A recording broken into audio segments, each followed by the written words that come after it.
Yep, thank you very much. And welcome to North Stormont, tonight's last meeting of the year of December 17th, 2024. I'll get the meeting called to order, Madam Clerk. Be it resolved that this regular meeting now open at 6 p.m. moved by Councillor Shane, seconded by Councillor McDonald. Oh.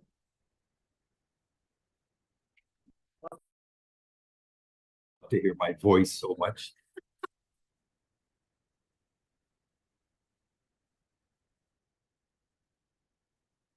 Is there a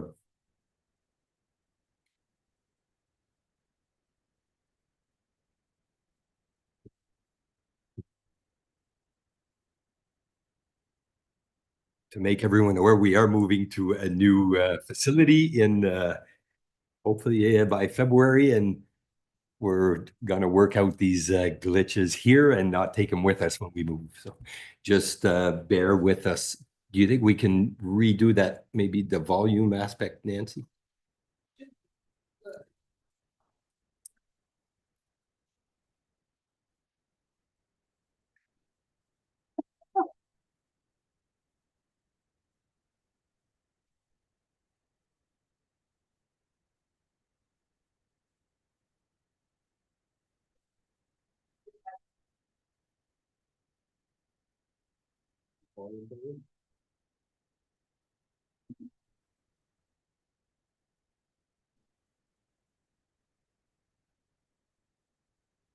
If not, we'll maybe turn the volume down. So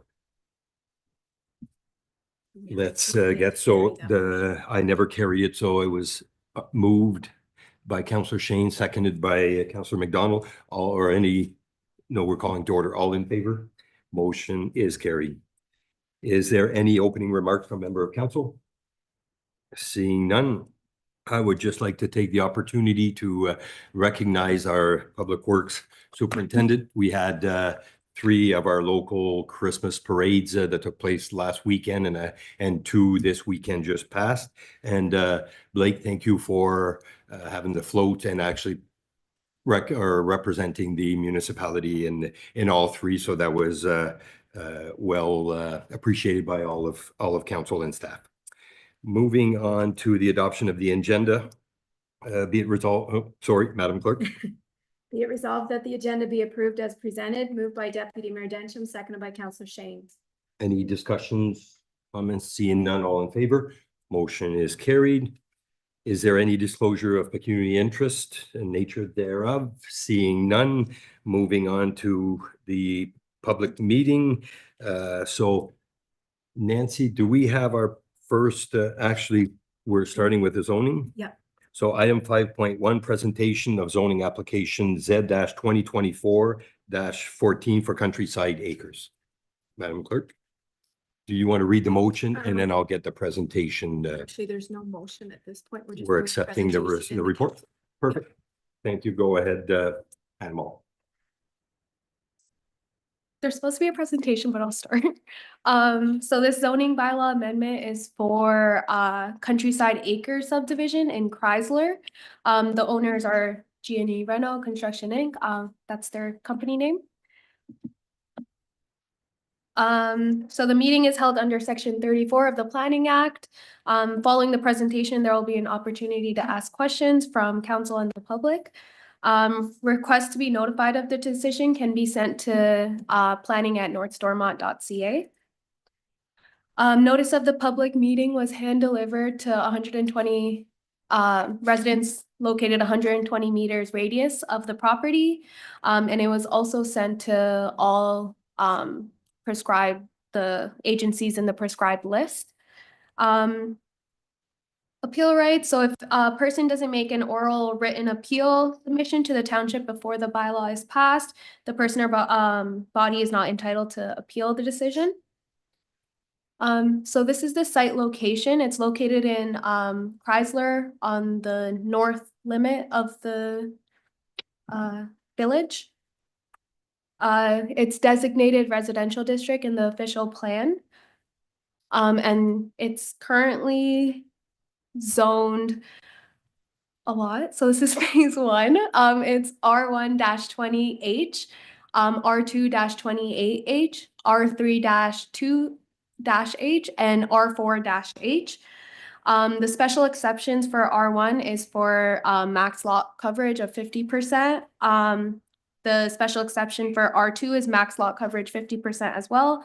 And the special exception for R3-2 is for a minimum interior side yard of 2 meters, a minimum exterior side yard of 4.5 meters, and a max lot coverage of 50%, and a minimum open space lot coverage of 25%. So again, this is the current zoning.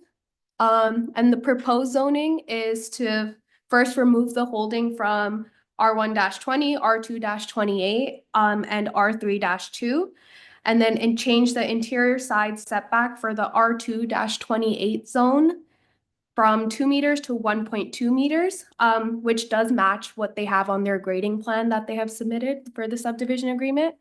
And then also change this interior yard setback for R3-2 from 2 meters to 1.5 meters. Just a note, there was a typo in the agenda package where for the bylaw and for the presentation where it stated 1.5 for R2, but it's supposed to be 1.2 meters. And the bylaw that we printed does have the 1.2 meters. And as of now, and as of December 26th, we have not received any comments from the public or any other agencies. Thank you. Thank you. Any questions from member of council? Seeing none, so the H is being with this zoning, does it remove the H from the R1s, R2, and R3s? Yes,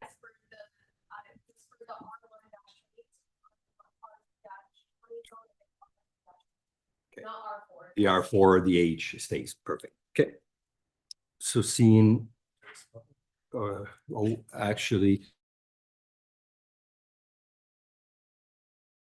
just stand up, state your name, address for our records, and we'll be happy to, or Anmal will be happy to answer any of your questions. Any questions in regards to applications? Seeing none. So we will at the report. Yep. Thank you very much, Anmal. Moving on to our delegation. So do we have Mr. Whitaker on, Nancy? Okay, so the vice presentations will be delayed, so possibly we could ask Mr. Watkins and I believe Mr. Desjardins if they want to come and speak on Rombo Road. Welcome, gentlemen.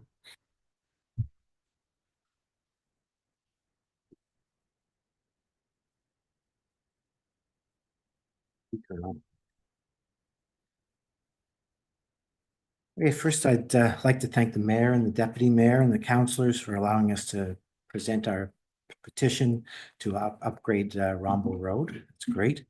I'd like to introduce ourselves. I'm Jim Watkins, and my wife and I have lived on Rombo Road since 1984. And Michel Desjardins and his family have been on Rombo Road since 2006. Next, I'd like to introduce you to Rombo Road, because I'm sure some of you are not sure where Rombo Road is. So anyway, on your first sheet there, at the top of the sheet there, you'll see that Rombo Road it's a gravel road, and it's 2.2 kilometers long, and it runs east and west and connects to Highway 138 on the west side and Highway 43 and Roxborough Gardens via Thomas Corners on the east side. And presently there are 27 driveways access on the road, including LaPlante Farms that has regular tractor trailer deliveries.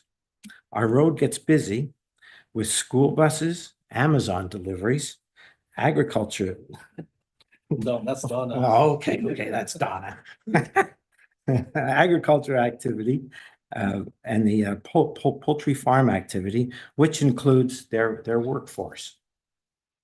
And there's also through traffic because of it connecting gardens plus 43. And of course, our regular resident activity. So that's what Romble Road looks like. So what drove me to start this petition this fall was the dust on the road. And if you take a look, some of you have a picture there. It looks like this here. When I come home from work one day, you can see the plume of dust as I got onto Romble Road. It's not a very good picture, but anyway, I think you'll get the idea. And it was so bad for weeks. Like, this wasn't just one day, it was weeks there, because it takes a lot for me to phone the township to complain there. So so it was weeks, and we couldn't sit outside or open our windows. There was no walking or biking, and the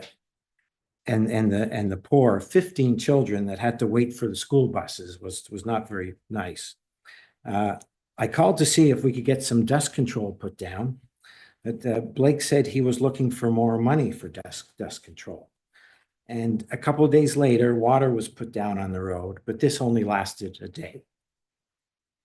So I talked to some of the neighbors, and they had the same concerns about the dust and would like to have the road paved and lower the speed limit. I started the petition. Blake did come and see me and said he had plans to pave our road in the spring.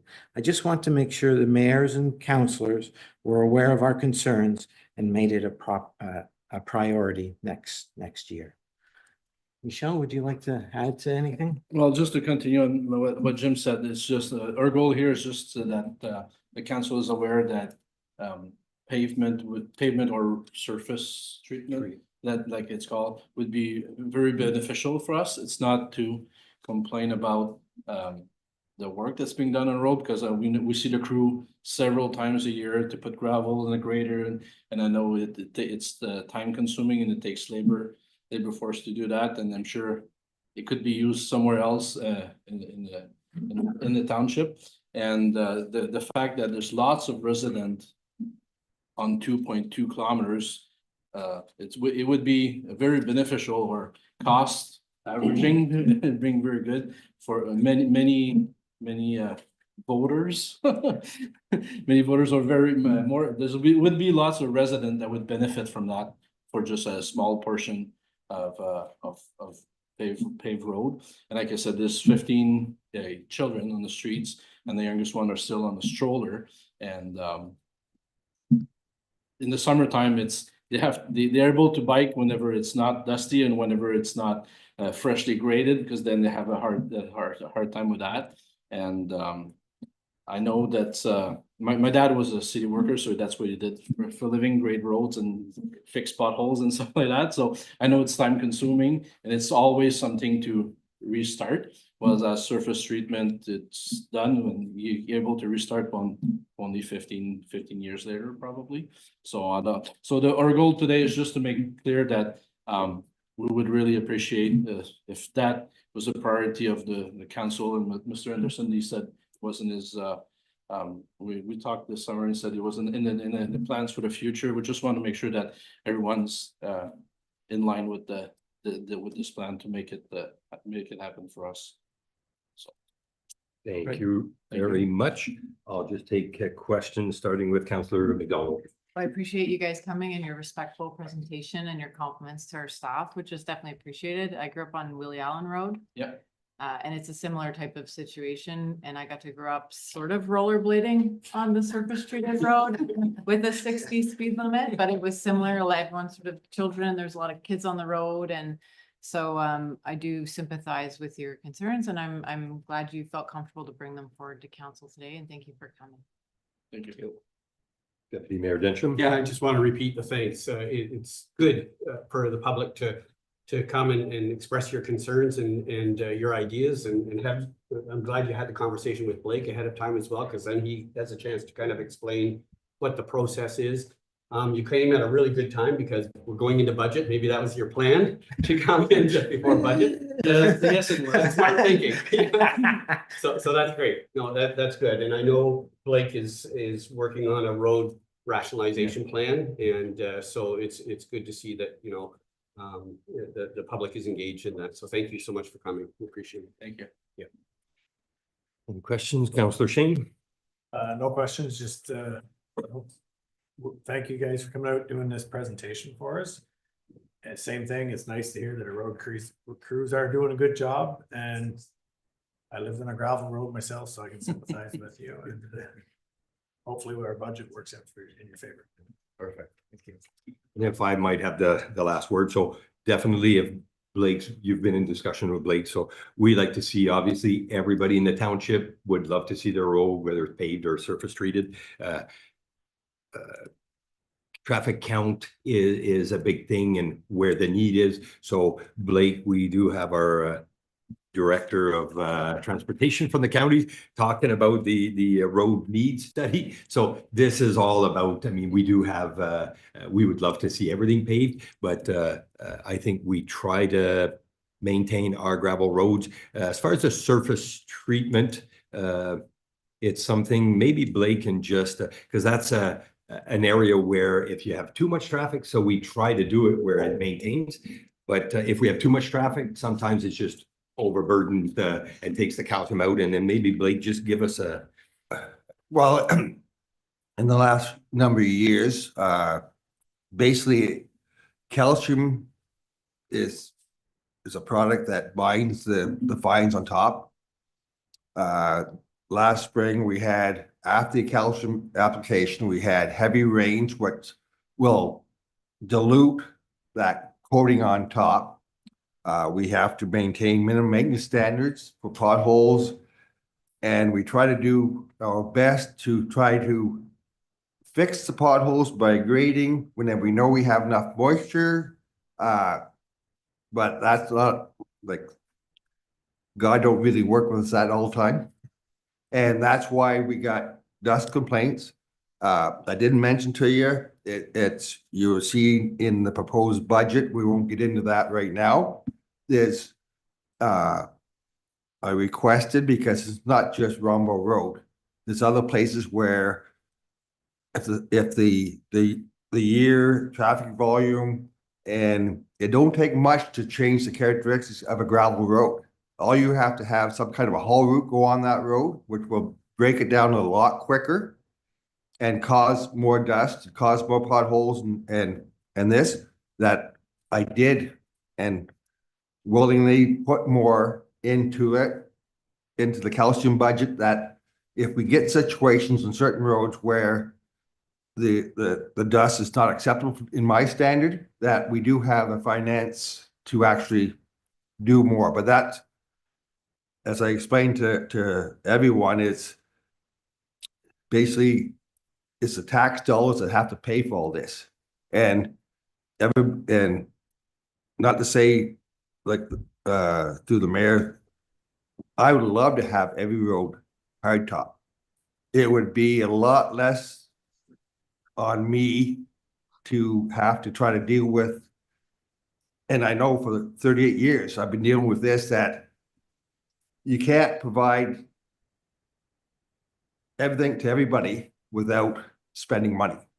So, I mean, we can talk after, and I think they can tell you where the budget meeting is, and it's open to the public, and we can go from there. And I did explain that I do have that because it's a higher maintenance road. It takes more maintenance to maintain it. A lot of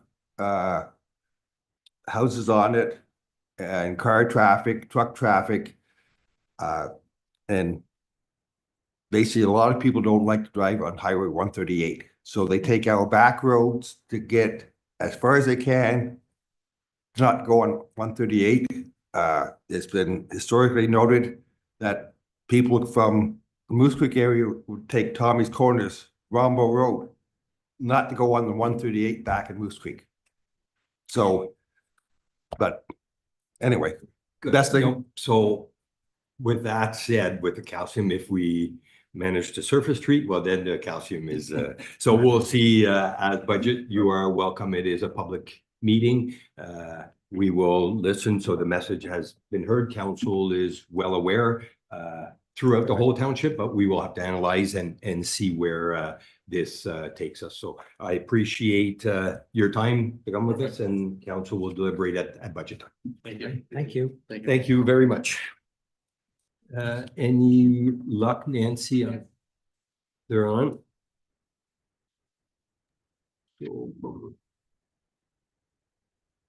So thank you very much, gentlemen. We will move on to our presentation from Mr. Rob Whitaker and Chris Dovich from the Economic Development Committee of Augusta Township. Welcome, gentlemen. Hello.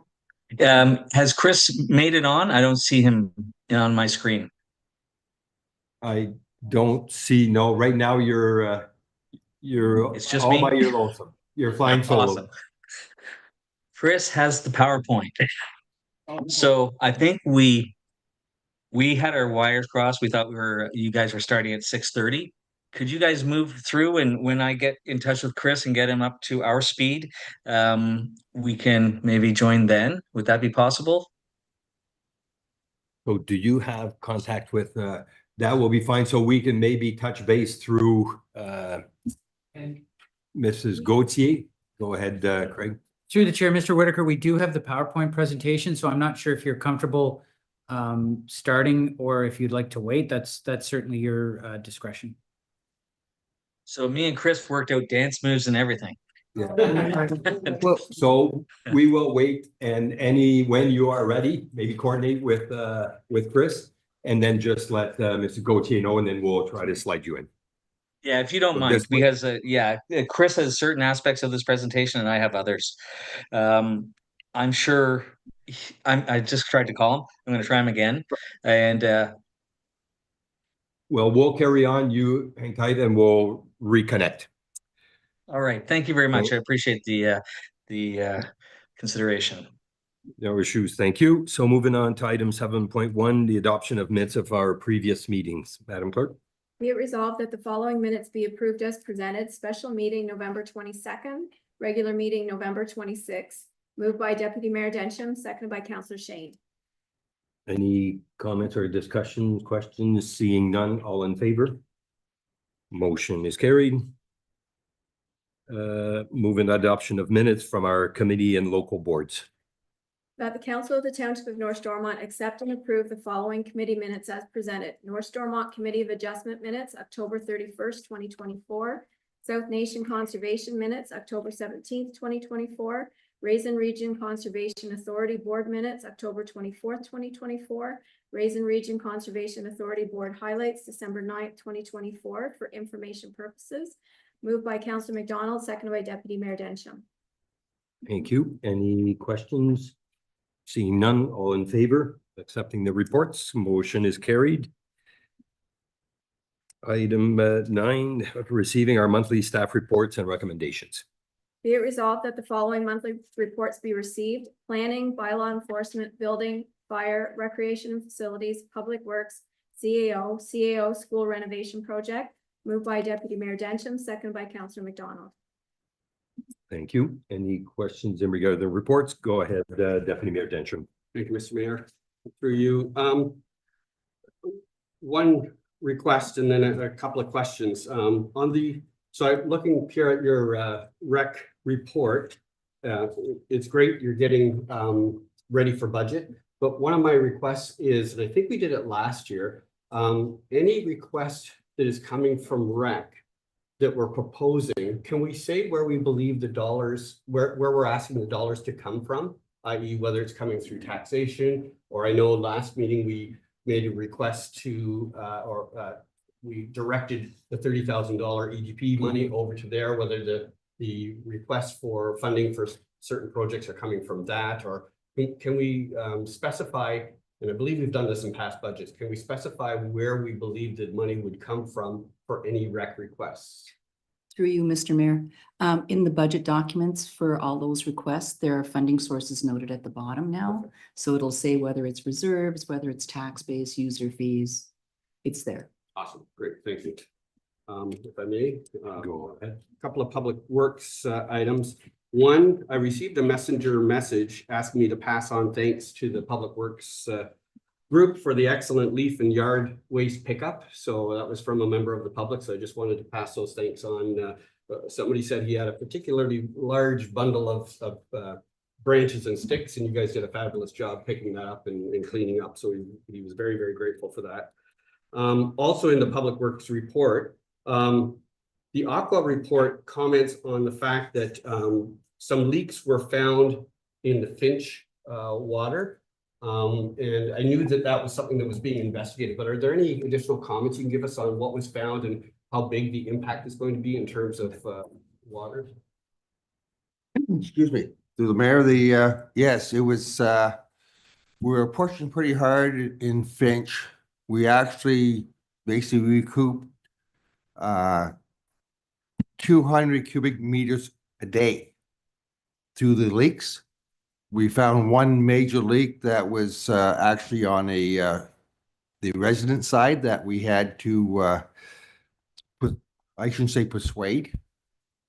We had to work with him and gave him some timeline and financially wise try to get it done. But 200 cubic meters, if you do I did the math a month ago, but if say the high is 450 liters a day, so 200 cubic meters would be 200,000 liters. If you do the division, it's a lot of houses. So, but that's the system was in the mid-70s. You're going to expect as every system gets older and older. I believe and fully support that with the water sewer master plan that we could maybe take some steps to be able to verify areas. But with certain villages, in Finch being on a glacier till, usually big leaks would come in most areas, come up, but we couldn't find it. So it was basically going down through the till and escaping. And we actually paid for a specialist come in to sound all the lines, try to find out. And then we found 4. So we corrected that. And that's where we came up with the 200 cubic meters a day reduction. So. Is that, so the amount that we're currently using now, does that average out to what's expected? Do we think we've got all of the leaks, I guess, is what I'm asking. As with history, yes. And when I said about water meters, will actually be able to nail it down. Pat, who's using the water, how much we're using. As right now, we just pump the water. And we can't verify if somebody's filling a pool or just letting a hose run all the time in the summertime, or we can't verify this kind of usage. So we have to basically wait and see how our consumption is going up over a period of time to actually say, well, we're basically using too much water. We knew that for a time, but it just is the effort to find out the leaks where they are. And we spent extra money to actually have a professional come in. I'll just jump in quickly, Councillor McDonald. So with regards to that, would a meter system have caught that? Well, right off the bat, you would say if what you're charging out, example would be around 300 cubic meters a day, but we were up to over 500.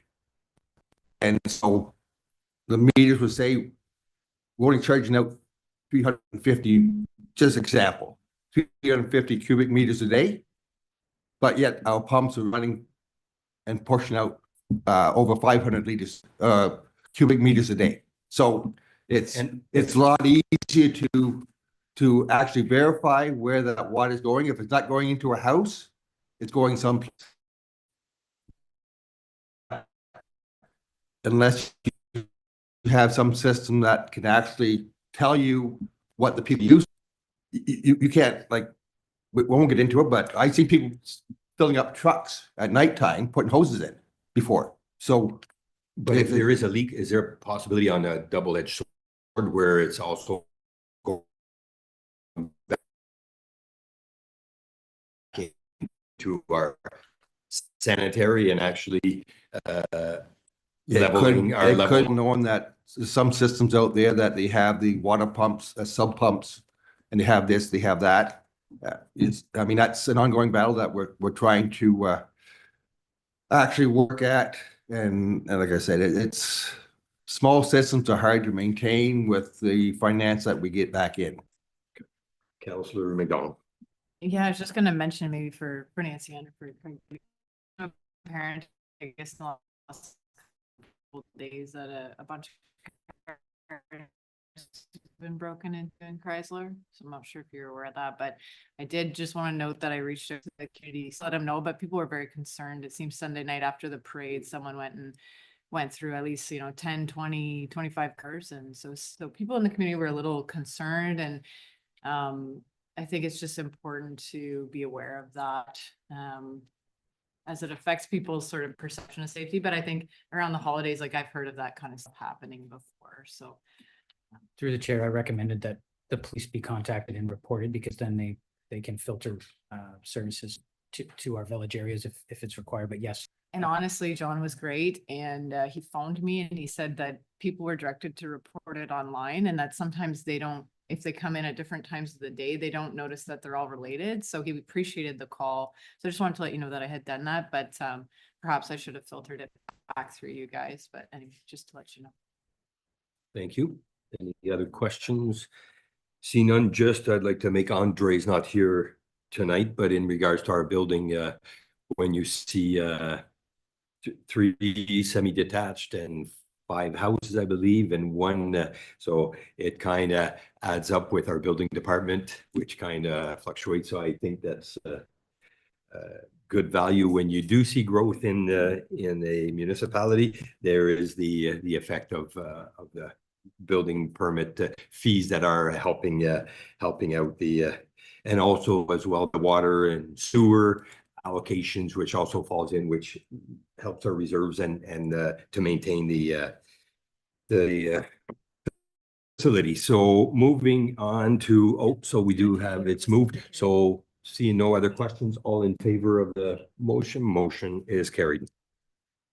Nancy, can you just wave me down if you find out that they are on? How about if we just quickly go back to the Economic Development Committee of Augusta Township. Welcome, Rob and Chris. Hi, thank you. Thank you for having us. So Chris Vidovich and I are both on the Economic Development and Tourism Committee for the Township of Augusta. I'm the chair, and Chris has been on our committee for a couple of years now, at least maybe 3. So thank you for the opportunity to present to you guys, and thank you especially for exchanging with us, for coming to our Augusta Township and doing a FICE for us. Quick note that when we go through this, our presentation is fairly long.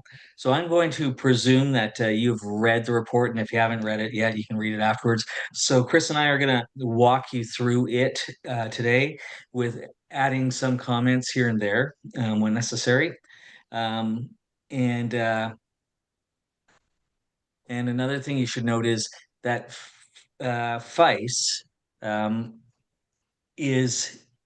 well, the First Impressions Community Exchange is designed for every community in the province of Ontario, like everybody from Hamilton to Toronto to Augusta to North Stormont.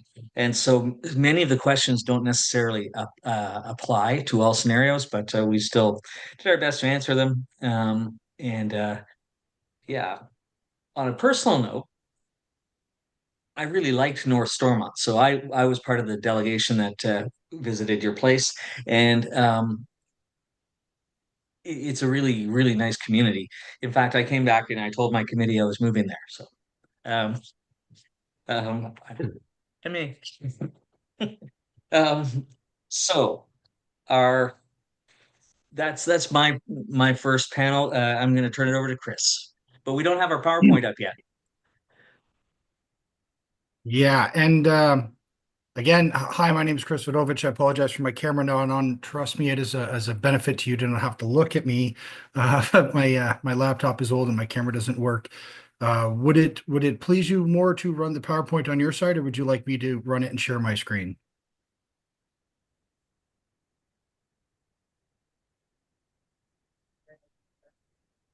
So you can go ahead and you're being allowed to share if you wanted to just share yours, Chris.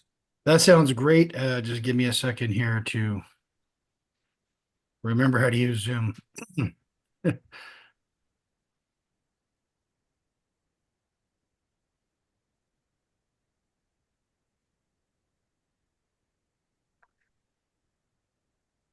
It'd be nice to be able to finagle it to the middle of the screen as well, because I think if it's anything like my view, um, it might be the smallest screen. Yeah, so somebody can confirm that the FICE splash page for our report is up on the screen, if you can see that.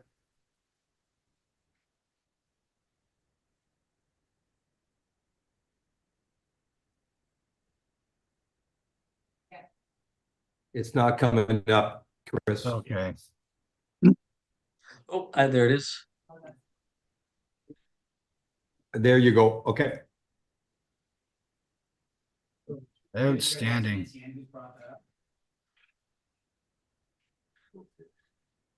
All right. Sorry, just bear with me. I'm technologically challenged. It's been Nance, can you operate the? no, I've got it now. It's connected up. Sorry about that delay. So just to jump quickly into it. That's okay. Rob, if you wanted to go, you've already covered that that information. That's fine. Yeah, thanks. Yeah, so from a standpoint of looking at the two townships, from demographics to geographic area, right down to the type of communities, we both share a lot in common, and I think that's part of the reason that we were paired up together. And I think it makes for a really fair and honest observation, given that we share a lot of the same common issues and common successes. So visitor demographics. We were one group. We traveled in one car. We were 4 volunteers on that day because of weather. We had hoped to get 6 people out in 2 cars, but we got 4.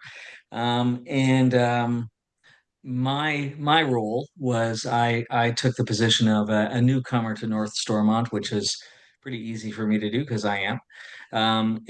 Chris, what was your role? I took the role of the entrepreneur looking to expand business, which again, as I'm a business owner, it was an easy role for me to take. So we spent 6.5 hours wandering around North Stormont on October 2nd. It was a cold and rainy day, but actually North Stormont, everywhere we went was warm and sunny. So yeah, next slide. So our pressures kind of prior to visiting was that, as I touched on, that similar demographics, similar background, similar industry. And size. The bottom slide, unfortunately, wasn't until after I saw it's not North Stormont, it's North Glengarry that I own property in, just on 43 by 10. But for me, the area was quite familiar, so it kind of helped when we did the trip for us to be able to see and to do things that were important for our visit. Regarding your ability to be discovered and understood on the internet, Google has got you well covered. It gives a nice overview. It shows that you're close to the 417 and relatively close to Ottawa. I think, yeah, you're well represented there. Your own website is very nice. It's got a nice feel. Found it personally a little bit difficult to navigate. It might be better if you had some sort of home button or something, a thing that brought you back to the main menu. One thing, as I said, I really enjoyed North Stormont. And one thing in particular that stood out to me that you guys have a unique opportunity is in your Francophone, Anglophone community, like this mixed community of French people and English people. It's a very unique culture, and I think it's something that you could leverage as a branding thing, and you could certainly take some of that spice and sprinkle it across your website and certainly across all of the things that you might do, because visitors, that would be a great tourism draw, I think. Next slide. Yeah, and just before we move on, Yeah. I just wanted to touch on I also did extensive website research and looking through the North Stormont website, and so that the comment about it being candid and emotional flavor, that was from me. It seemed just a touch sterile, and I think that's a spot that would be a really quick and easy win for Stormont, is to do a little bit of design there and to spruce that up. So for full disclosure, I own a photography business and I have 2 graphics designers who live in my house. So it's one of those things that's kind of a touchy point for me. So that's where that comes from. And my design and my background is design, so and business development. So yeah, I think Chris and I have a lot of interesting perspective. So first impressions during the visit, as we were coming in, we were specifically looking for signage. Anybody who spent any time with Jeff will know that he is a big guy for signs. So this is one of the things that we really kept our eye on, and we loved the kind of really big common display for each of the little burgs within the township. And there were a few things that just really took us as like wow moments. For example, this photo in the back of the garbage cans that we took of like a visitor area map. It was simple and elegant, and it's kind of a neat way to camouflage a garbage can, but to give people some information on what they could do. But kind of overall, we found the township to be very clean, very inviting kind of vibe to it. And you know, anywhere we went, anyone we talked to was open and warm. And we noticed that you know, very few houses on the route that we took, kind of around the 5 main burgs. You didn't see a lot of the quote unquote professional garage sale junk collectors or houses that were in, you know, significant disarray. There were 1 or 2 kind of outlier examples, but that first impression that popped was very pretty, very clean, very welcoming.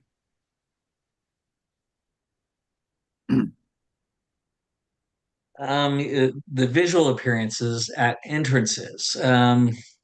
You guys have really nice signs that introduce the community. There's lots of information on your signs.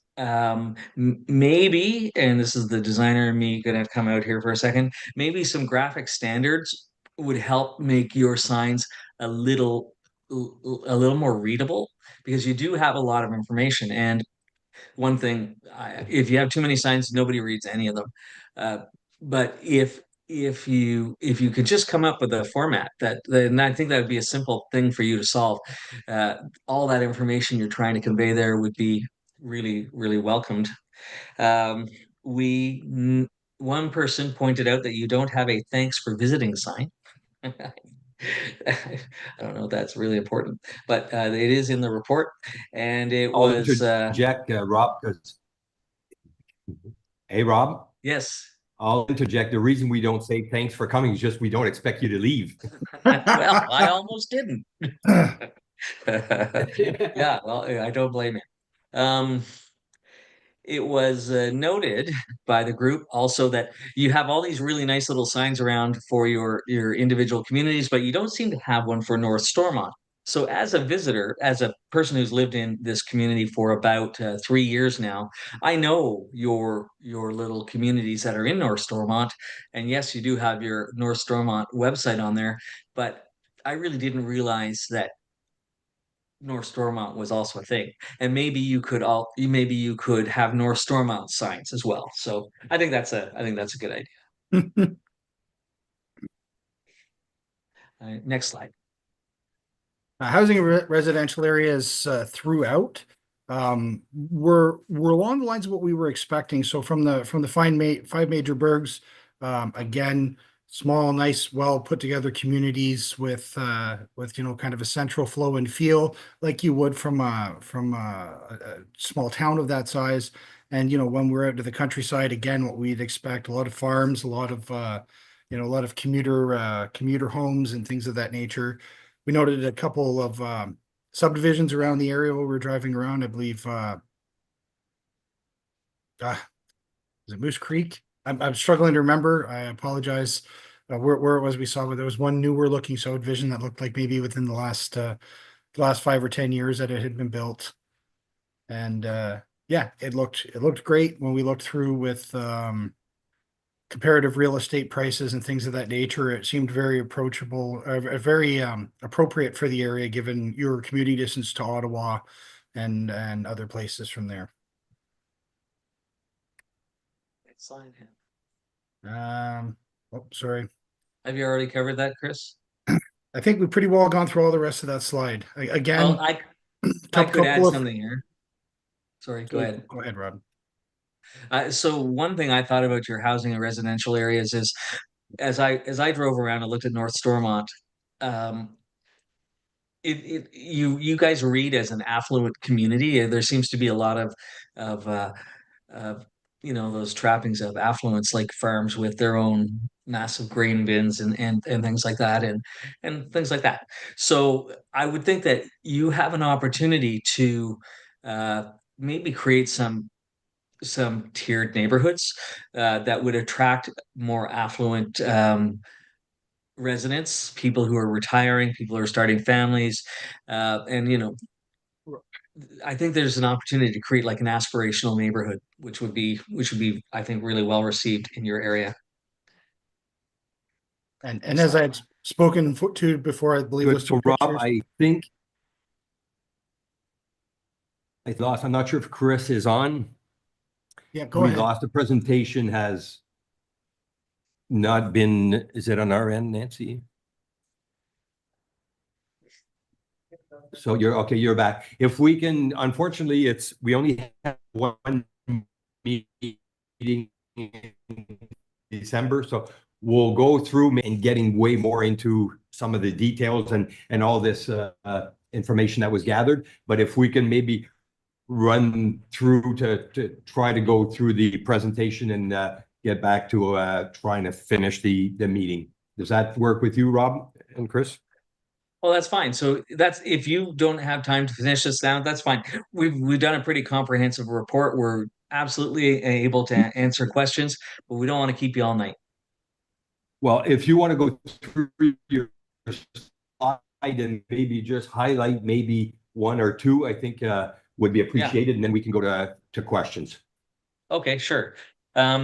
Chris, do you mind if I take this one? I'm going to zip to the end. I'm going to, quick wins is going to be what I was going to talk to. I really, from a quick win standpoint, I think that you've got a real opportunity with tourism. I think if you dug into your unique culture, leverage those young and motivated volunteers that you have, create events that they like, because your young volunteers will create these events that they want to do, and because they're young and interesting families, affluent older people will think those are cool and aspirational, and they'll join in, and that's something that you can take to the world. So it could be something that I think you've got a lot of culture that you could leverage, because it seems to be very apparent to me. Chris, what's your favorite slide? So again, just on the slide that I was leaving with the residential areas, you, like I said, we found a couple outlier areas of property standards that detract from that overall beauty. Like when we went in, there were flowers everywhere, nice signs, electronic signs that direct you to points of interest. The one store we went to, I think up in Embrun, that was just absolutely stunning. It was just great little kind of dry goods, old schooly feel to it, and staff there were fantastic. My quick win for you guys is leveraging technology, and as I'm learning, working through my own business with two young refugees who are graphics designers and hip to the new age, is looking at things like local targeted social media to try to draw attention to things that you might have going on to bring in the targeted audience. So yes, if you had any questions, we are happy to answer. Definitely. Well, I will go to, or I'll start Deputy Mayor Densham. Thank you, Rob and Chris. I have gone through the package, and actually Adrian Winan sits on the South Nation board with me. So I had a chance to chat with him because I think he was with you on the day you visited our Yes, he was. municipality. My question, because I've read through the package and it's great insight, and thank you so much for doing this. My question is really more about the scope of your economic development committee. Because if you could share with us, what does your committee handle in terms of, we've looked at things like agritourism, we have the potential for biodigesters and things like that. And I don't know whether, like, what is the scope? What are some of the main things that your committee deal with? So I can answer that. Our committee, we're the Economic Development and Tourism Committee. So we will primarily we are bringing ideas to the table as a group. Those ideas may be advanced to council. In terms of the amazing industry that's coming to Augusta right now, that's Jeff.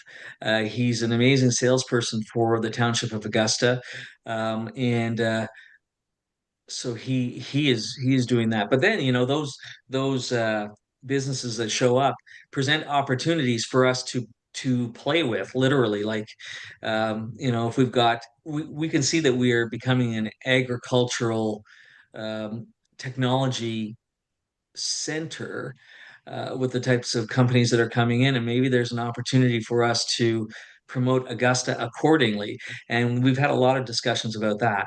So that's a general idea of what we do. We also handle the mayor's breakfast. We handle the business of the year, which we have grown. This year we had a really successful one. So we're looking to promote local business. We're looking to foster business in some cases. We have a program called the Maker's Map, which encourages local artisans to join our website, and we're planning to promote them where it's still in its infancy. But things like that is what we do. And how are you partnered? Do you have a Chamber of Commerce, and how are you partnered with them? We have a Chamber of Commerce in our region. It's not specifically for Augusta. I think it's the Grenville Chamber of Commerce. But we have the Brockville Chamber of Commerce. Pam Robertson, who runs the Brockville Chamber of Commerce, she sits on our committee. She's a resident of Augusta. Great. No, thank you again for this great insight. I appreciate it. Yeah, and just to kind of add what Rob said, you know, the committee is largely citizen volunteers. We have a couple of counselors, and of course Jeff sits on the committee. The Maker's Map that Rob had mentioned was Rob's idea. So that was a citizen member derived idea that was brought to the committee. We kind of fleshed it out. Then the committee took that to council. Council voted and decided they wanted to fund that. So we've been kind of trying to grow and push that thing forward. My business is on the Maker's Map because, you know, if I don't put my money where my mouth is, I guess I shouldn't be talking about it. Currently, we're looking at doing things like taking the points that you folks, I think you were quite impressed with Limerick Forest, and we're trying to say, okay, how can we get Limerick Forest out to cyclists or hikers, or, you know, the newer generation coming up who like going for long pointless walks that don't lead anywhere. You know, things of that nature. We're developing a new kind of tourist centric map for the township, some points of interest. Again, was another committee idea that we brought up, went to council. Council decided to, we like that and fund it. So it's great to kind of have that pulse to the community of the civilian volunteer members, that we can kind of bring these things forward, and then that connection to the township. Yeah, and Chris, if I might add that one thing that we've been talking about, trying to figure out how we can do it, is if similar to yours, what a beautiful thing that North Stormont has is you've got these little centers, and they can be interconnected, and they can bring people from one to the other and promote traveling across the entire township. We're trying to figure out a way to create like retail activization zones that would do the same type of thing, because one of my impressions of Augusta is that it is vast and it's hard to navigate without points of interest. And you guys have those built in, which is really cool. And we would like to mimic something like that. Thank you. Any other questions? Seeing none. Well, thank you very much, Chris. I see that we couldn't have picked a more even. I see our population is smack down, but we did get a birth last night. So I think we just took the lead on 7,401. I believe I'd like to see. I'd like to see that maybe on our website. I know it's in the agenda for our report, but it's very valuable to have somebody from the outside come in and honestly speak about but not just the pros, but also the cons of how we can improve and what we've got that we're, I appreciate the time. I hope that they covered your lunch that day, but, and you are always welcome to come back to North Stormont anytime. And you are welcome in Augusta, of course. We absolutely Thank look you. forward to the time to visit there again. Like I said, that store in Embrun, I want to share with the rest of my family. So Thank you very much. have a pleasant So- evening. Thank you. Moving on to item 9.2, zoning amendment Z-2024-14, Madam Clerk. The Council of the Township of North Stormont receives the planning report for a zoning amendment as submitted by the junior planner and approves the recommendations contained therein for the rezoning of part lot 12, part of north half of lot 13, and part of the road allowance between lots 12 and 13, concession 10, geographic township of Finch, Township of North Stormont, Chrysler. Moved by Councillor Shane, seconded by Deputy Mayor Densham. Any questions? Seeing none, all in favor? Motion is carried. Item 9.3, the arena ice rental policy update. So through the chair, this was brought back from the previous. There were a few minor changes that were made that I believe the director can speak to that. There's later, if council is okay with all the changes that were made, again, there is a bylaw later that can be passed. Okay. Monsieur Thibault, would you like to maybe add a few? Yes, through the chair, the only changes in the liability insurance. When we first presented this to council, we had the high risk and medium risk, according to what our insurance brokers send us. After a conversation with a broker, we established we better use our low risk liability insurance, which is a package. So we don't have to submit bordereaux and keep track. So it's a fixed price per year and any low risk events will be covered. So it'll be a set fee for every time we have a rental. So we'll go by either the amount of time we use it or the amount of people. It'll be a set fee for depending on the event. Thank you. Any questions? I think we had good discussion and we will be getting to the bylaw later on if there's further questions. So thank you very much. Moving on to property transfers. The Council of the Township of North Stormont approved the transfer of property located at civic address 17721 Strathmore Road back to the Strathmore Community Center for the amount of $2. Moved by Councillor Shane, seconded by Councillor McDonald. Thank Through you. the chair, could I ask for a friendly amendment to the motion and add after property as is, as per the report? It doesn't change the intent or spirit of the actual motion. So I will go to a question I'd like to welcome. I see we have some of our Strathmore area residents that have joined us. We can discuss it further, but for now, I will take questions from any members of council on report.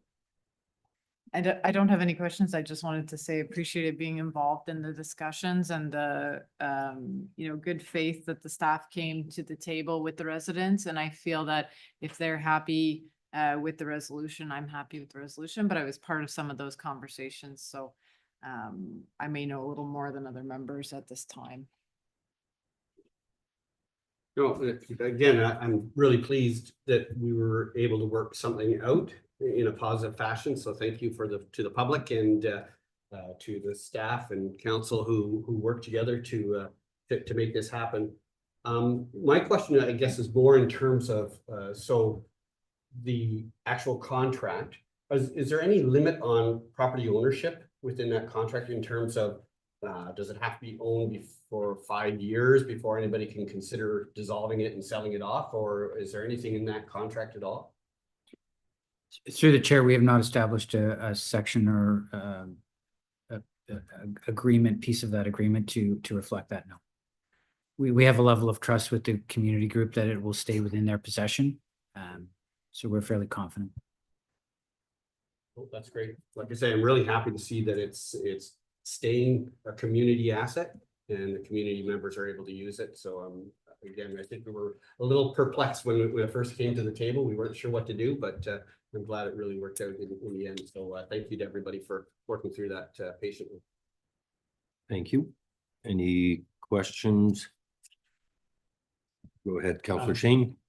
Just want to say it's nice to see members of the community stepping up to keep this place running back in the community. It was something that was given to the township. It's nice to be able to give it back to the community and see it still operate under you guys. Thank you. So for those that aren't aware of what, so basically the building was part of the Strathmore community back, I believe it's 201. So it's not a thing where we're selling off our community centers throughout North Stormont. It was a thing where we basically got it in the same fashion. And with the aspect of liability, I think we had, I was actually surprised at how fast everything kind of rolled. And I appreciate you gentlemen taking the time to listen to what was proposed. I think we came to an agreement, and I hope that it's there for the use of not just the older community, but moving forward and having that younger generation moving up and keeping that same value with that building. So if I don't have any further questions, do we have a move? I'll just I'll have Madam Clerk reread the motion as it's written now. That the Council of the Township of North Stormont approve the transfer of property as is located at civic address 1721 Strathmore Road back to the Strathmore Community Center for the amount of $2. It was moved by Councillor Shane and seconded by Councillor McDonald. Any seeing no further questions, all in favor of the motion? Motion is carried. Where am I here? Which one was that? 9.5. Moving on to RFT.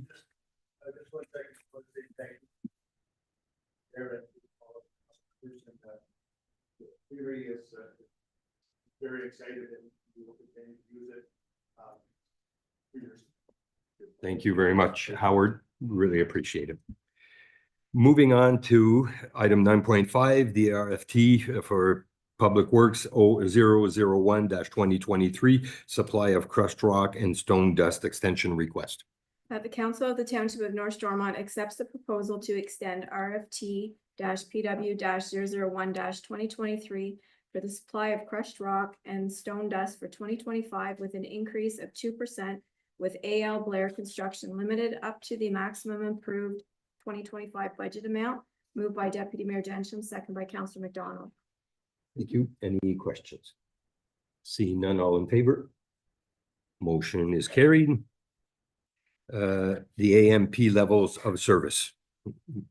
That the Council of the Township of North Stormont accepts report FIN 2024-2022 regarding asset management plan levels of service contract to be accepted by bylaw, and furthermore approves pre-approval of $20,000 from the 2025 budget. Moved by Councillor Shane, seconded by Deputy Mayor Densham. We all love asset management. Any questions? Deputy Mayor Densham. Just a quick question. What assets are not included in this asset management plan? And where I'm headed, I guess, is are all buildings covered, or is that so including rec centers and? Through you, Mr. Mayor, all of our assets had to have risk and condition ratings to meet the 2024 July 1st plan. So all of our assets are in that plan. Now, for 2025, they need levels of services determined by council. You know, you can have what we currently have and what the goal is, and that's basically what we're looking for 2025. In 2023, I believe it was, there was 2 quotes given. One was for the 2024 requirements, one was for the 2025 requirements. At that time, council approved the 2024 budgeted amount. Now we need the 2025 budgeted amount, but they are honoring their 2023 pricing, which is nice. The urgency at this point in time is their schedule is getting booked to meet that July 1st deadline. And the sooner we get in, the better, because otherwise we may not meet that deadline. Any further question, Councillor McDonald? I just wanted to say I appreciate you getting this organized, and hopefully we will be able to meet that deadline and it's not too tight, but glad to see this coming forward. And I know we do hear about asset management a lot, but it is super important. So thanks for I'm guessing doing a little negotiating to keep the prices and keep us on the list and get us compliant so we can keep getting grants and give PRMR work to do. Through you, Mr. Mayor, thank you very much for that. And that is the whole deal, is like, it will, if we don't have it in on time, it will impact our getting grants. So it is very important. And for the work that needs to be done and the asset management plan having to be revised for those levels of service, Citywide has done a good job in the past. And they've helped me out tremendously with the actual asset management plan that we have online. So I think we're going in the right direction. And with that, I'd like to recognize staff, whether it's Public Works, Administration, Rec Director. You look at all the funding that we have secured in the last year. I think it's just on, there is a lot of hard work. And once we do get it, there's even more work to try to make sure that we are compliant with all the, so again, thank you very much. Moving on to, any further questions? Seeing none, all in favor? Motion is carried. Moving on to our bylaws, item 10.1, 97-2024, our water and wastewater capacity allocation bylaw. Be it resolved that bylaw number 97-2024 being a bylaw to repeal and replace bylaw number 10-2021 in its entirety to establish a growth management and development allocation system for the Okay. Maybe just hold off 1 second.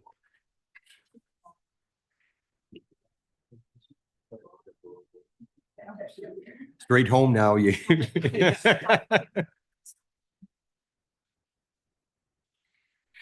Be it resolved that bylaw 97-2024 being a bylaw to repeal and replace bylaw number 10-2021 in its entirety to establish a growth management and development allocation system for the water and wastewater treatment systems of the Corporation of the Township of North Stormont.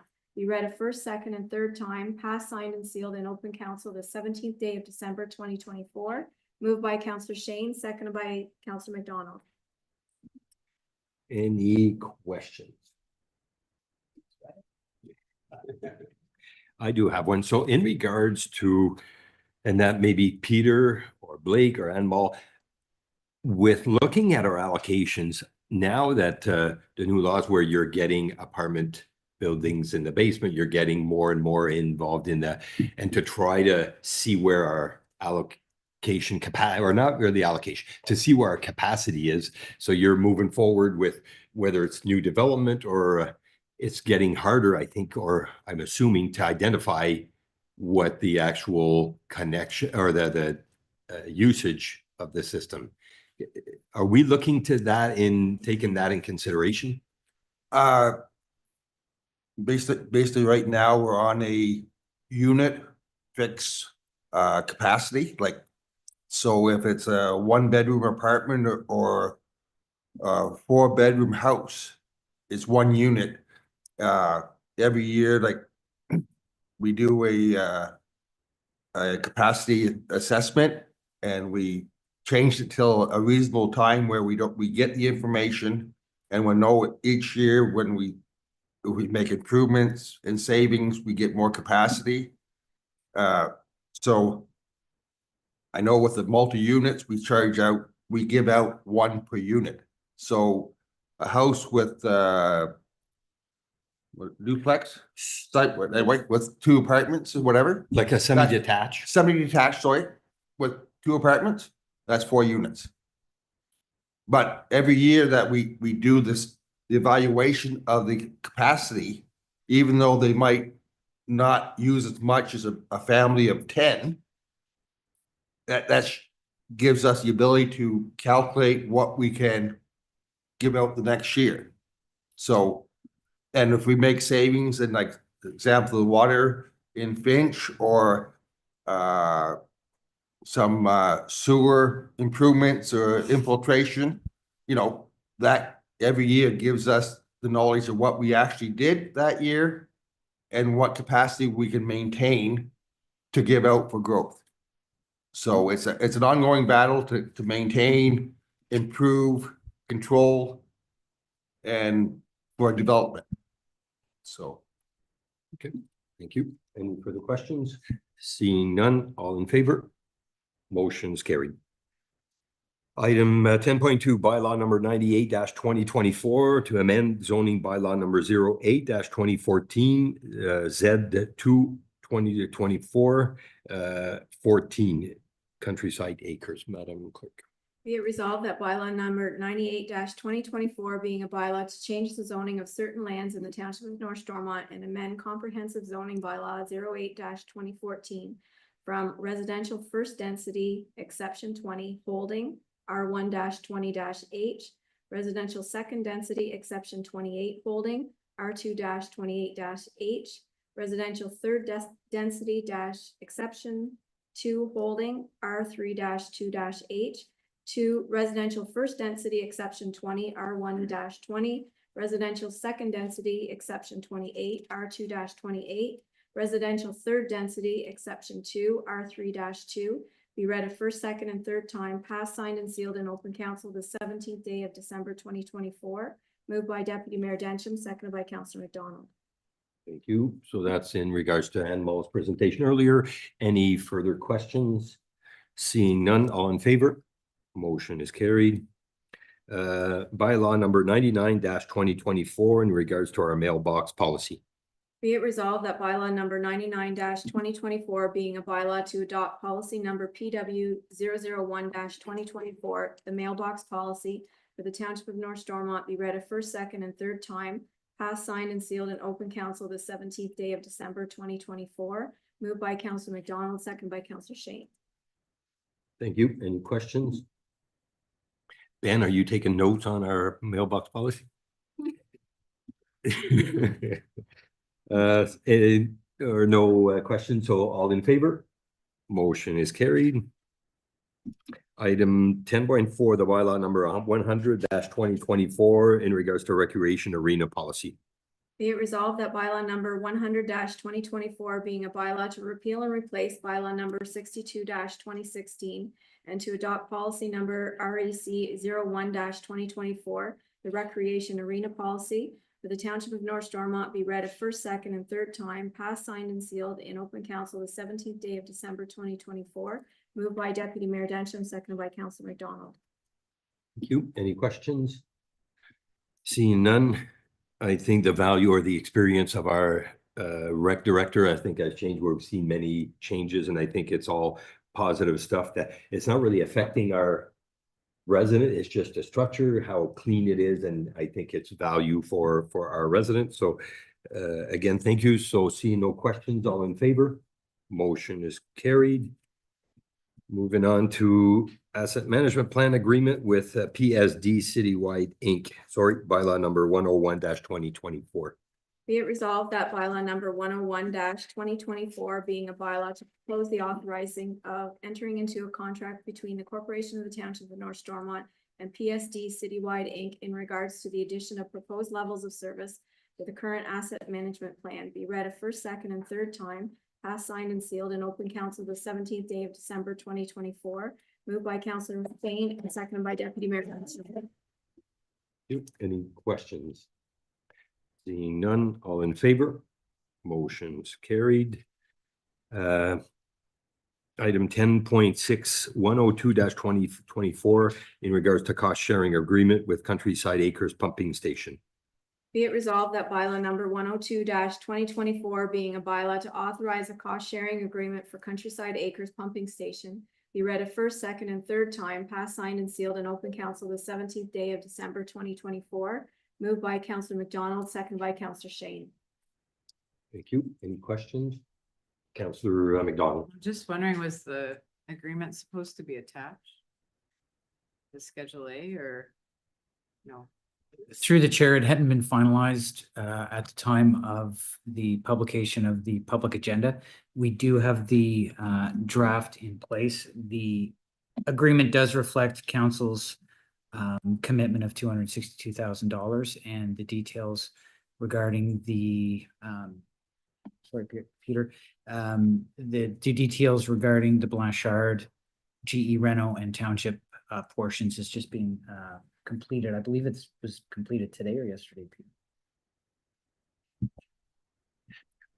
Yes, it's undergone legal review as well from Warren Leroy before, but it just the legal review wasn't done when the agenda went out, but now it's been reviewed by Warren as well, so it's complete and ready to be authorized. I guess the big thing is the parties and the dollars, so I think that's fine. I was just wondering. Thanks. Yes, it's the same from the previous staff report from November 12th. Okay. And there's a cap on the amount the township spending as well. It's an upsell like that. That same amount is capped. Okay. Thank you. Thank you, Peter. My only questions as far as finance. So Kim, are you all anything to add to this in regards to the timelines stated as to when this has all to take place, or is that going to be maybe Peter can interject? Yeah, it's supposed to be upon execution and relatively soon, like within 30 days to have it all signed.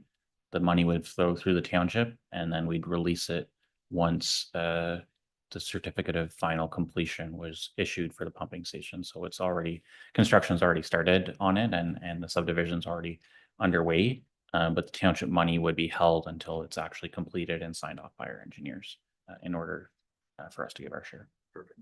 Thank you, Kim. Through you, Mr. Mayor. The 262,000 for the meantime is going to be taken from reserves.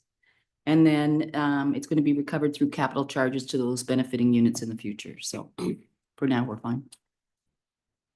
You. Any other questions? Seeing none, all in favor?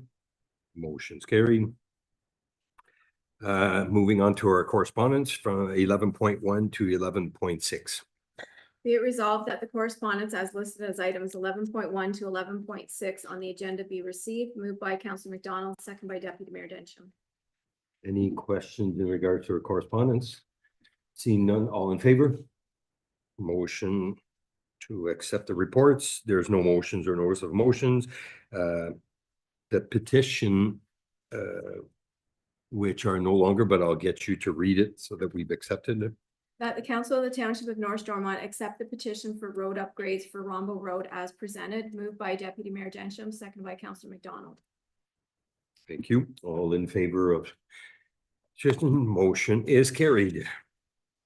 Moving on to 15.1 for in regards to new business. So I would like to welcome Mr. Dahan. I was going to put you right at the first. They told me that you love council meetings, so put you in the back. So I'd like to welcome Mr. Dahan as Director of Transportation for the United Counties of SDNG.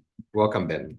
Thank you, and I appreciate the opportunity to come and speak with council today and give an update in terms of some of the work we've been doing at the United Counties. And this was presented to County Council in November at our November meeting. So two of the four councillors here would have seen a little bit of this. It's a little bit North Stormont focused, and fortunately, this is one of the directions I got after presenting it to County Council was to come out to local municipalities.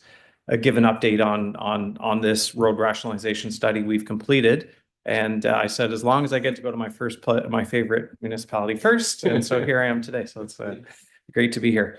So I hope this works. Yeah, perfect. So very much just to give council and everybody that is listening, because I'm sure there's hundreds listening online, a little update in terms of what we worked on is this was a road rationalization study that the county, in great collaboration with your Director of Public Works and the Director of Public Works across all of SDNG, have been busy at for some time. And you're getting about a 10-minute presentation on this, so please appreciate there's hundreds of hours that went behind this 10-minute presentation.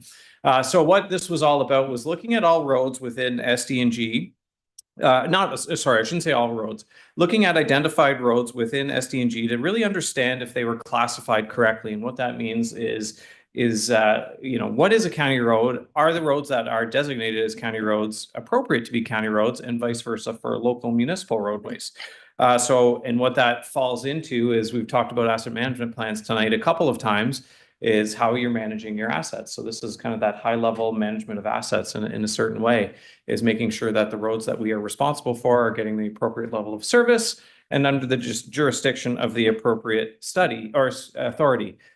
Through this study, what we did was we took a 5-phase approach. So get ready, you're going to hear about 5 phases today, and I'll try and do it as quickly as I can. So phase 1 was a straight out assessment. So what we started off with was a poll of the local public works directors as well as staff within the county. And we said, okay, what roads do we really want to take a look at? There's no sense in debating the merits of County Road 43 as an example, as a county road. That makes sense. We're going to be wasting our time if we're talking about it. But let's talk about the roads that maybe we're not sure if they fit or not, because there's many elements that make up a county road. You can just say, well, it's traffic count, but hopefully I can illustrate to you a little bit later on that that's not necessarily the case all the time. So there is a different criteria that exist in Ontario to identify what is considered to be a county road. So and all of these criteria have different weightings behind them. And I'll use a great example of settlement area. So does the road, is that the main way in and out of a settlement area? So thinking of Berwick here, what are the 2 main streets coming in and out of Berwick? Of course, they're county roads. So they actually, that would score for County Road 12 as well as County Road 9 as something that's connecting settlement areas. So we'll get a weight of 3, et cetera, et cetera, et cetera. So all these things play into a weighting of phase 1. It's that simple assessment. And what we were looking for is a score of 6 or above. So if it hit a 6 or above, we said, okay, that's deemed to be serving a regional purpose. And actually, as we started this study, we kind of thought, okay, that's we weren't really thinking of a multi-phase approach to the study. We were thinking, let's run through this, see what comes up as the numbers, and we'll take it from there. And what we ended up coming to is, and backing up a little bit, this is a very horrible to read map if you're far away, of the 20 roads we looked at. And specifically in North Stormont, we were looking at 2 roads came through to look at. It was County Road 6 and Finch Roxborough Boundary Road, which I think you're all familiar with. So after we were done the assessment, this is where it comes into maybe just doing that assessment, looking at the weighting isn't giving the whole story of what we were trying to accomplish. I'll point this out to council. So interestingly, you'll see these are all the county roads and local roads that after we did that study and kind of evaluated it and figured out a number, these roads in here in particular were roads we said, wait a second, they don't really feel right to just say, oh, well, because County Road 40 scored a 3 and County Road 40 is located in South Dundas, well, we should just say, okay, our recommendation is transferred to a local roadway. And similarly, County Road 6. So that's actually something that impacts North Stormont. That scored, and I'll get into a little bit detail further on. That didn't score particularly high for us whenever we did that weighting, but we felt like maybe that doesn't make sense to just kind of say, okay, well, that means it's a local roadway. On the other side of the equation, for those that are familiar with Headline Road in South Stormont, and that's just west of Highway 138, just before you get to the city of Cornwall, one of the roads that scored the highest when we went through this study, and that's a good example of a roadway scored very high. And then when we took a little bit more of a holistic look at that roadway, we said, hey, that actually might not make sense as a county road, even though it's scoring higher than every other county road that we've evaluated and we've come to kind of these conclusions with. So that's why we said, okay, I guess we got to actually do a little bit more work here. So the group really started to look, okay, not only is the weighting important, but we should really understand the functional characteristics of those roads. So what do those roads, what does a arterial road, which is classically a county road, what is it doing in SDNG A collector road is somewhere in between an arterial roadway and a local roadway. So there's a balance of, how do we want to deal with property access? How do we want to deal with traffic counts? What does it mean as a collector road? What kind of traffic counts can we expect to see? So we took a step back from everything we were looking at and said, let's just functionally define what county roads should be versus local roadways and collector roadways. And that's what we did in phase 2 of the approach. And that helped us to differentiate between them all.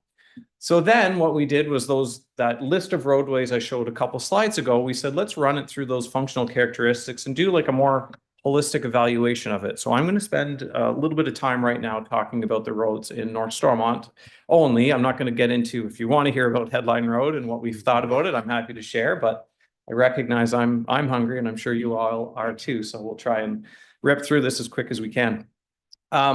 So when we looked at County Road 6 as an example, so County Road 6 scored a 2.5. So it's nowhere near that 6 threshold that I kind of showed in phase 1 of the evaluation. What does it do? Well, it connects to County Road 27 to the north of our boundary.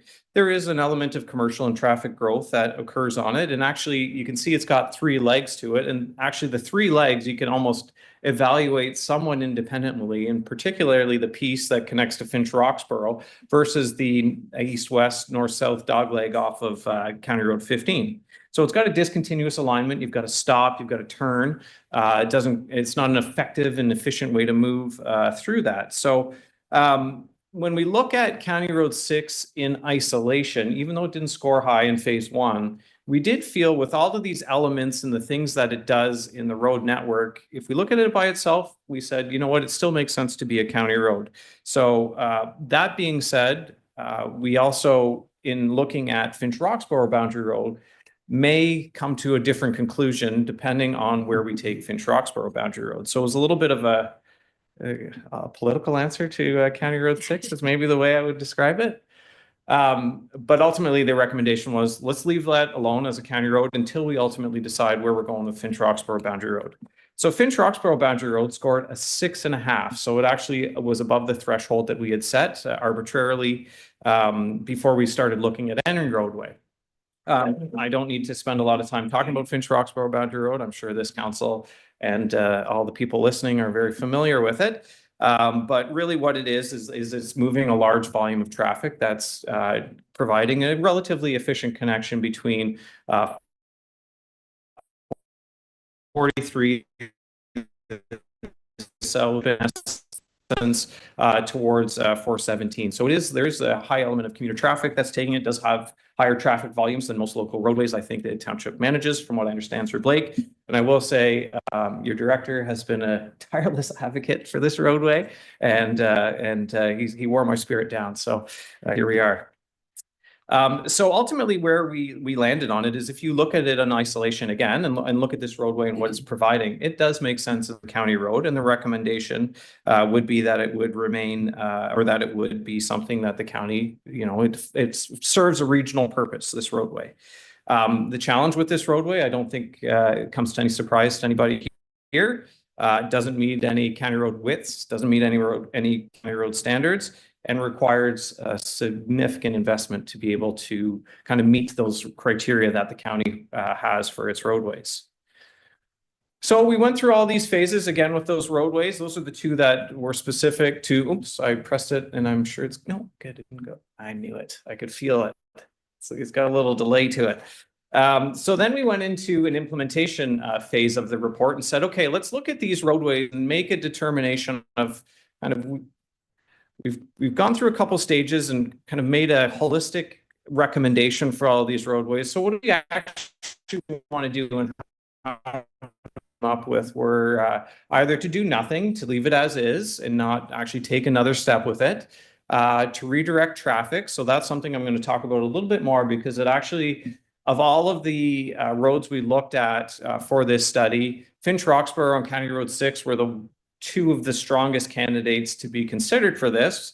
The other option was service agreements. So rather than actually change jurisdiction, which is an option as well for Finch Roxborough Boundary Road as we wait to the ultimate kind of solution that we may want to move towards, is actually working at, so I know the local municipality here in North Stormont would work and do some plowing on the county's behalf, as an example. Well, we said, well, there's no reason the county can't do that for roads like Finch Roxborough Boundary Road, Headline Road, Town Road, which are other roads in other municipalities. Why don't we provide that kind of 24-hour higher level of service on behalf of the local municipality without needing to change jurisdiction? So a little bit of a different approach than what we've historically taken, but we felt like it was a viable way to continue to move forward.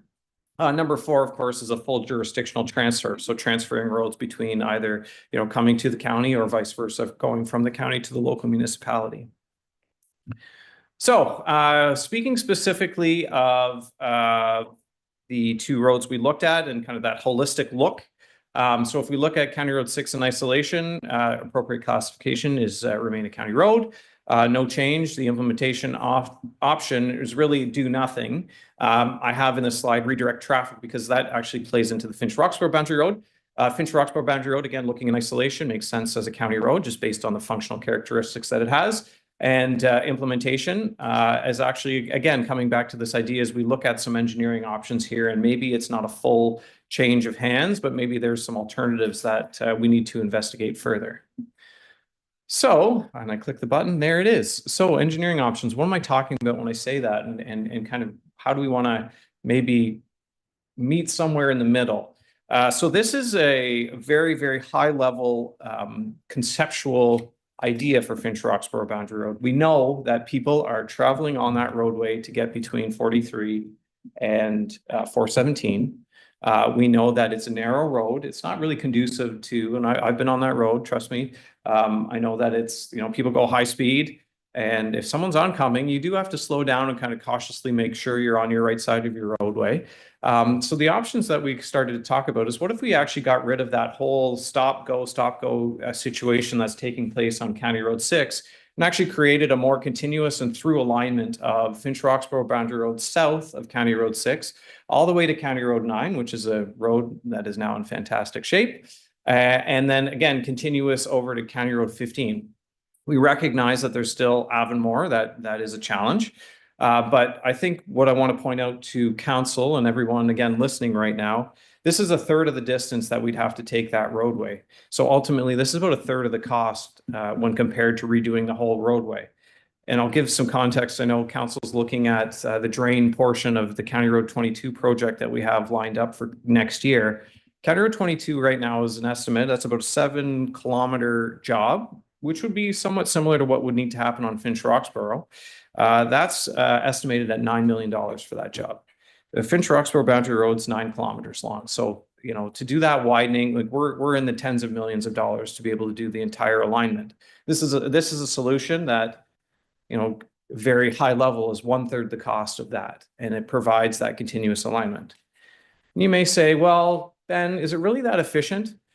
So I'm just doing a Google. This is just a quick Google kind of connection without factoring in the stops that you need to make. If you look at the time difference right now, if you look at the time difference between County Road 15 and County Road 43 to go to essentially the intersection of County Road 6 and County Road, of County Road 6 and Finch Roxborough Boundary Road, it's a 12-minute Google Map route to take County Road 9 right now. So there is a little bit of inefficiency as you go through Avonmore, stop, turn, go up Finch Roxborough Boundary Road. That's a 12-minute drive. If you took the red dash, which is what people favorably do right now, it's an 11-minute drive. So it is quicker today. But what happens if the municipality decides, we decide to make this smooth and continuous connection, municipality decides to drop the speed limit on Finch Roxborough Boundary Road, that's 6 kilometers that are left, to 60 kilometers per hour. Well, all of a sudden, this is now your faster route to get north. So just, again, throwing that out there as some of the options that we looked at. These are the conclusions that of the entire study. So just so council knows, it's not just North Stormont we're picking on today. We did reach some conclusions for all the roads we looked at. But really here is what the recommendation that went to County Council was: look at Finch Roxborough Boundary Road, investigate some engineering options, reclassify part of it, all of it as a county road.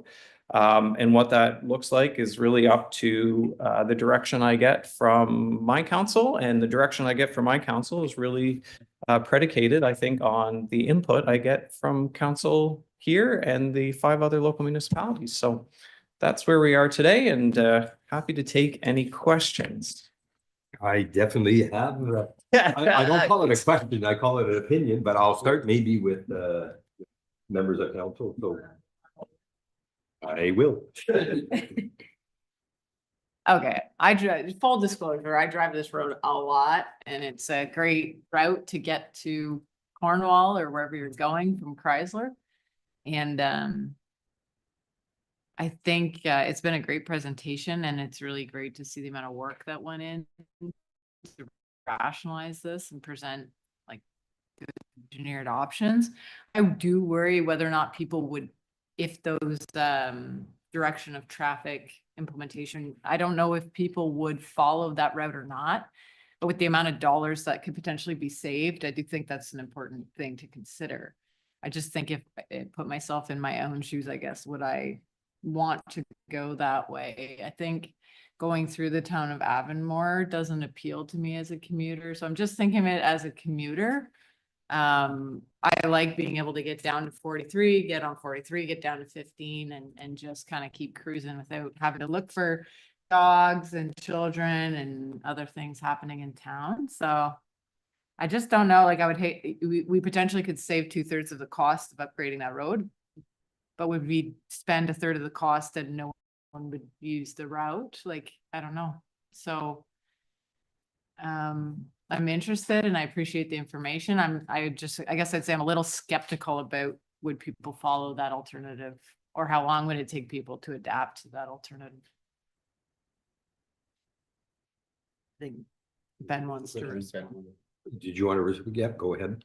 Yeah, no, and that's a fair comment. And I will say this is a very kind of desktop review of this, and I would never suggest we just go ahead and create some curves and put some stop signs in. I think it requires further investigation, but to me, it's good money spent to actually kind of spend a little more engineering time and effort into determining whether it would make sense or not. For us, the recommendation is let's investigate this further is maybe the best way I could describe that. Go ahead, yep. Be done. Was the option to service it, the third option you had in your list of 4, was that option explored for the Finch boundary? So to provide like winter maintenance on that? Yeah, we have talked about it, and then I think ultimately where we've landed, we'd like to kind of understand what our direction is here before we get too far down that road. Okay, great, thank you. Deputy Mayor Densham.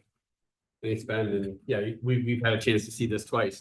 And I'm the same way. When I use this road, I try to get over to this road as quickly as possible to use it, because it's one of the easiest routes to go north and south. The other thing, so I'm very much in favor of either transferring it or something so that we make that a main path. Because as soon as you start going east, you either go down through Avonmore or you go up through Moose Creek. Either way, if big trucks going through either Avonmore or Moose Creek, I think would be safer to just take them straight down to 43 if that's a preferred route. We know that in North Glengarry right now they're talking about a bypass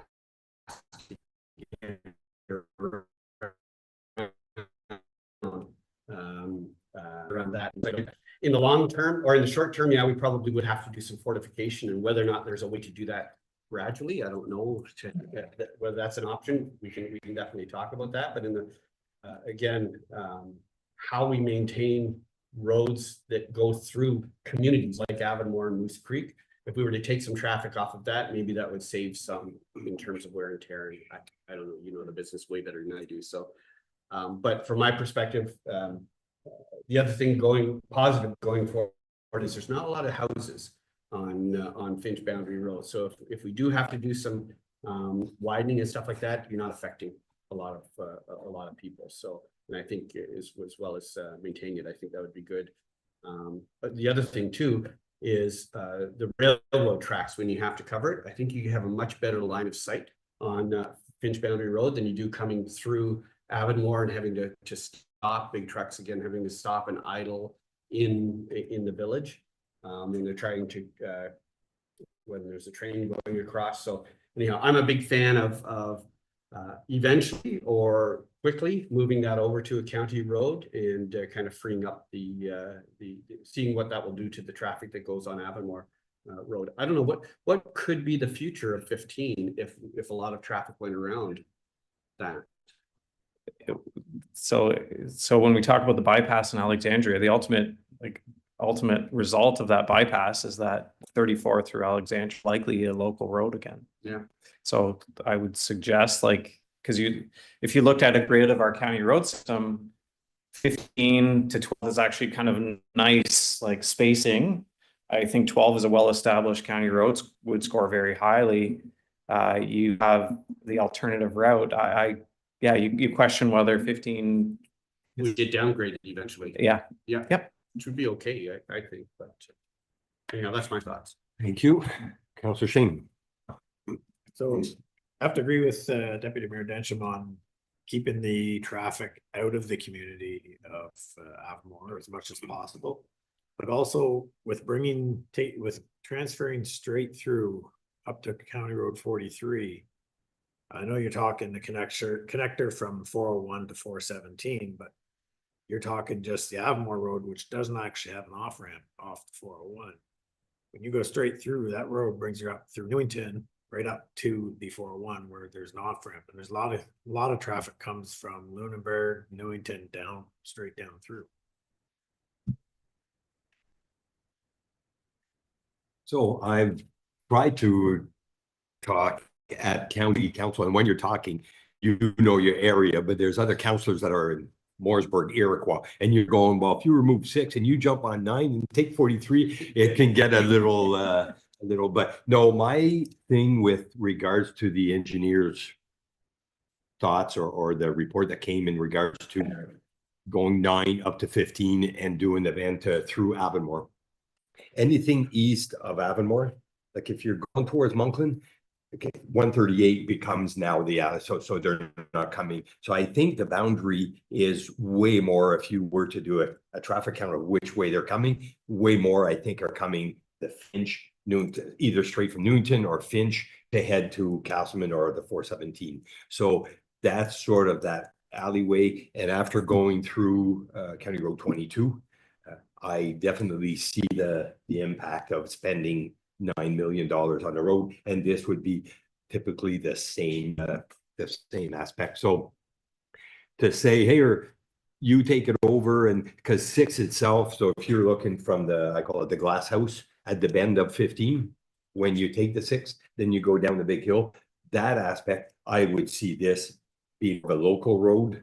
And now when it comes to the cost, so I don't know what our Director of Public Works with, but as far as the level of services right now, my sort of main concern, I know we increase rolling it, so it's a way higher level for us to try to meet the minimums without taking ownership, but helping out with regards to is something that would be a short fix to see where we're going. But as far as connecting the people going to east on 9 up to 15 and then south on 15 through Avonmore, the railroad tracks there's quite an elevation there when you're coming in going through town, so I don't see that investment worth the what I think will the benefit. People will still probably take the boundary and not abide the 60 and still so anyways, that's just again a thought, but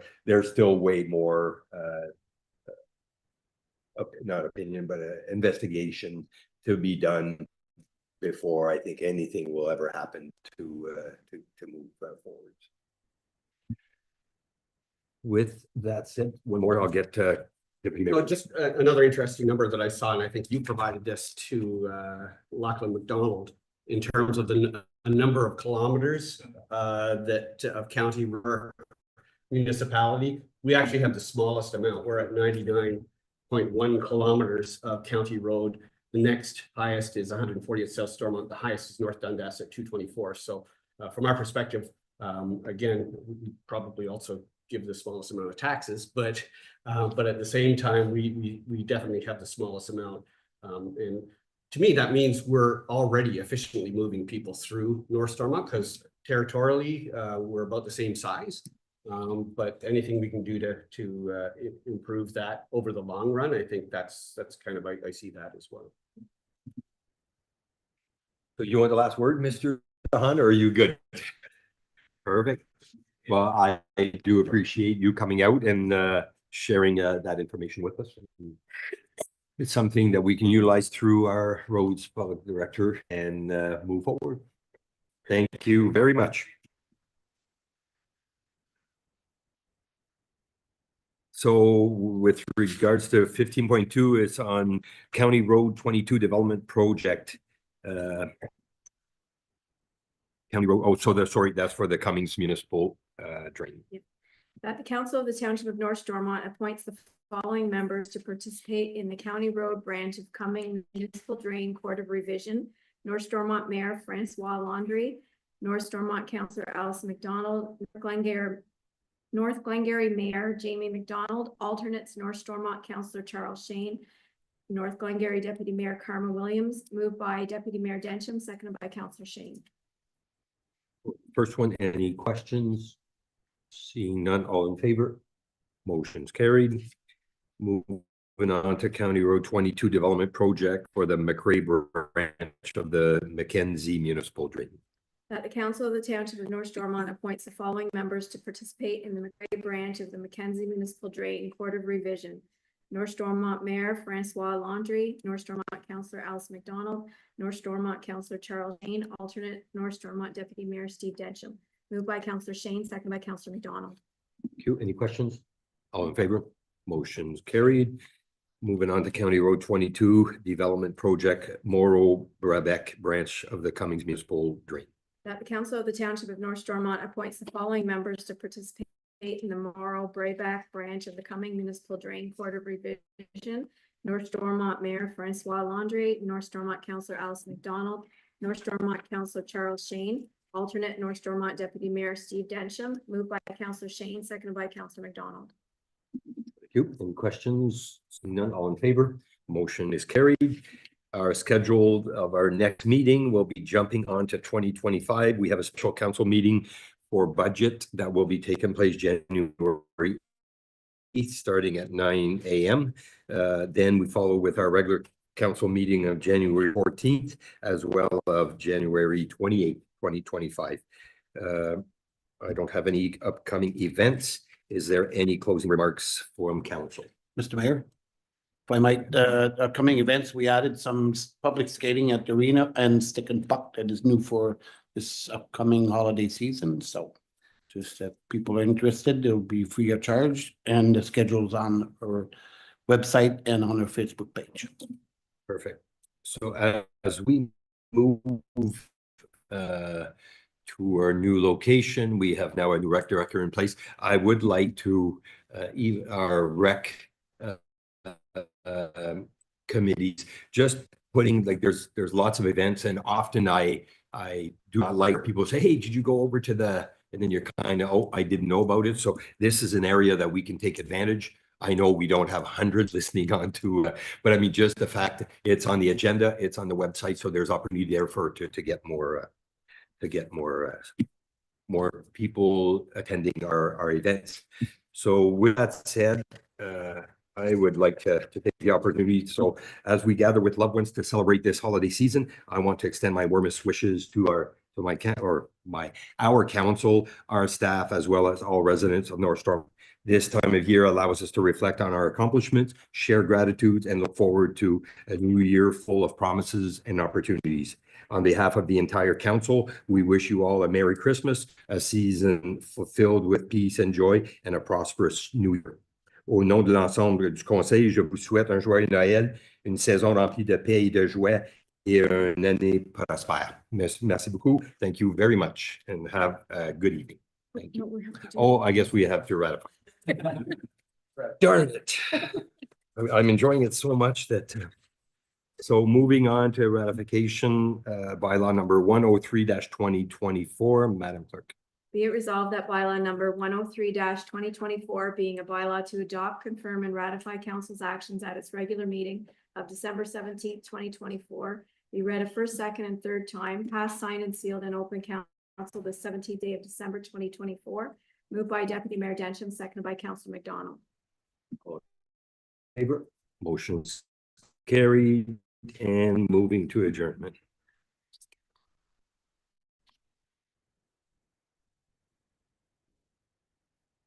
Be it resolved that this regular meeting adjourn at 7:50 PM, moved by Deputy Mayor, seconded by Councilor Shane. All in favor. Motion is carried. Thank you very much. And if I can make sure that our website and stuff is put on for our holiday closures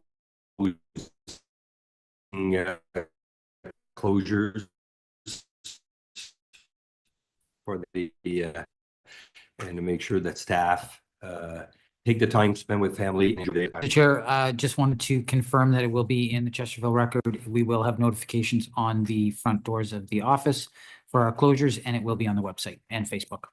Thank you very much. As we say good night, everybody have a good evening, and we'll see